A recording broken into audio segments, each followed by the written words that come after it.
all of these symptoms that you're talking about Mhm. has skyrocketed, and it's like one thing makes the other worse, which makes the other worse, which makes the other worse, and they just play with each other.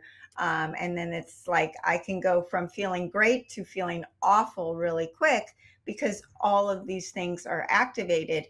And you mentioned the word terrain, that it's not just about the microbiome, but what do you mean? Can you explain what you mean by terrain?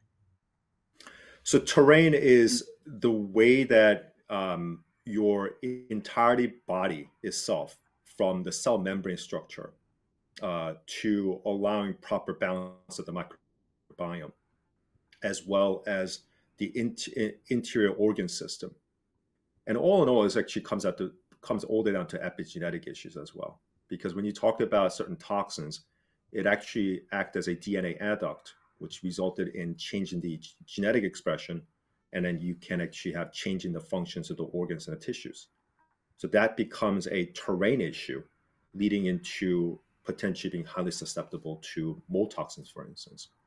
I know you talked about especially with the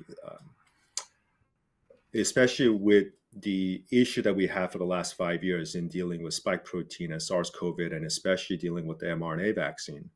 The spike protein already has shown that it can lead into CD34 stem cell reduction issues, Mm. right?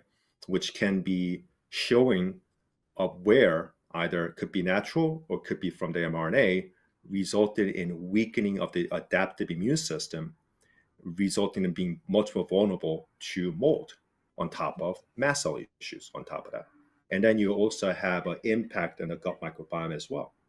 Right. There's certain studies in terms of Dr. Hazar actually had studied massive amount of studies showing that spike proteins decrease the bifidobacter level. So when you do that, you actually have a low levels of short chain fatty acid being produced, and especially the butyrate form, right? Mhm. Is what's really needed to actually help the gut lining intact, also the immune system, but also actually helps to protect the DNA.